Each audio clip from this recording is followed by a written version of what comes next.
All right, this third application by Bu will be the intensity or power Sil Lim Tao, a very important part of your training, especially for explosive energy and trapping.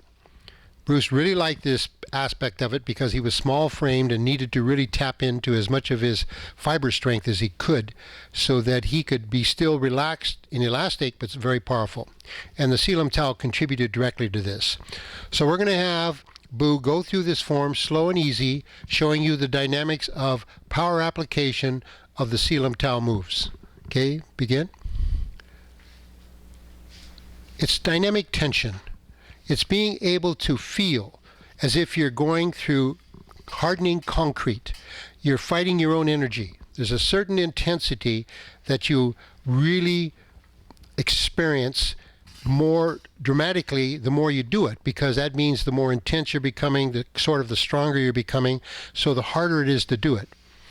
But if you can time yourself through the whole process of the Sil Lim Tao, where your energy is very intense from beginning to end, you will find that you will develop a very distinct sort of undercurrent of power in all your moves. And that was the thing with Bruce. Again, Bruce was very fluid, very fast, but he wanted power in those moves. And the Sil Lim Tao contributed to that particular aspect of power.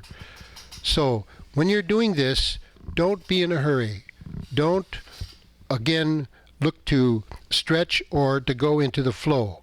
Each move is very dynamic, especially when you go through the rotation in the small Fuk Sao, Guang Sao, up into Pak Sao motions of the wrist, because this really then stretches a little more than you would in your normal application because of the tension.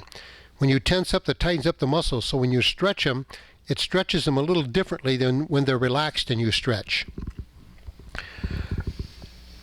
Remember, your breathing should be smooth. You should exhale with each extension motion. Every time you do any kind of extension motion, you should exhale through pursed lips. Anytime you want, you can, when your hand is back or you're doing an extended rotation and you want to inhale, that's fine. Usually people will inhale on the way back. You will figure out your own rhythm, but the main thing of it is, on any extension, exhale through pursed lips. Don't move fast, move very deliberate so that you get the maximum cleanliness of each movement. But don't be in a hurry, but yet at the same time there's a certain flow, a certain balance between your actions of breath and body motion. It's very, very deliberate. This is a personal thing. And the more you do this, the deeper and more intense your technique will become relative to your movement. Even though you're showing a lot of dynamic tension now, you'll find that the kind of explosiveness that you develop in technique will be loose and spontaneous, very flexible, very elastic. And Bruce liked that. So he expressed that we should train this very often, which we did in class. We would do this in class, but also do it a lot on our own.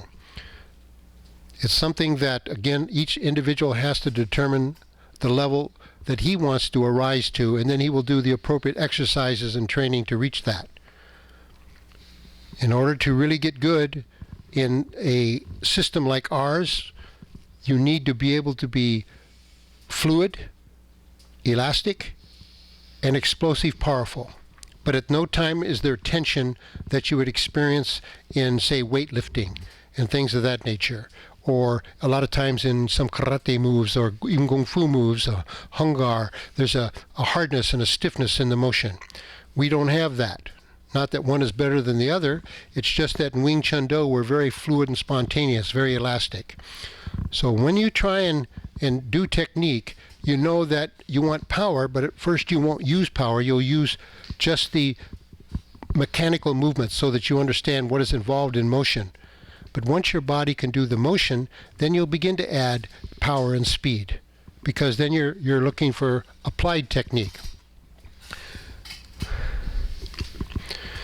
Each time you watch the DVD, take your time and understand all of the motions that are taking place so that you can, learn each of these clearly. What is the complete motion? What is the exact motion? Then learn the next one and the next one and the next one, and then put them all together. because it is the continuity of the whole form in which you really derive benefit, rather than any one segment or piece of it. So again, starting to end is one exercise. And so learn all of those elements clearly. What particular things are required in that move? How far should you move? Is it a stretch? Is it power? Is it flow? And you're, again, not in a hurry, but at the same time, it's up to you the amount of time and the duration in which you do it.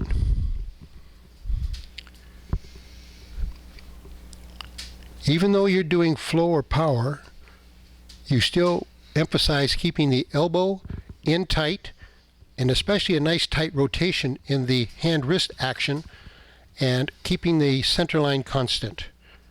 Because this is an important part of your training relative to controlling all of the particular elements that later on you're going to do in general training if you're in Wing Chun Do or any system that requires center line training.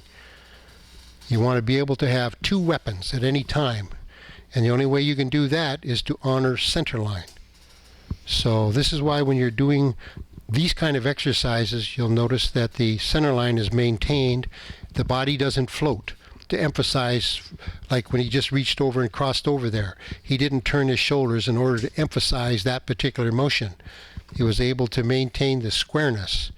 And this is very important because, again, ours is a center line system, and therefore we want the student to be able to maintain center line without any conscious thought. So we underline that as he's moving through these exercises. Not only is the arm motion and the proper arm motion important, but maintaining good center line so that each arm is equal and balanced. Notice how he's climbing there towards the end. The last one will be right hand. Left hand goes back in the Ging Lai area. Nice tight rotation. Coming back, standing up and pushing to the ground. Okay, very good. This is the power Sil Lim Tao. This is the third application of the Sil Lim Tao. First is stretch, then is flow, and now is power. So study the DVD carefully. Don't hurry through it. Learn each segment, and best of luck in your training.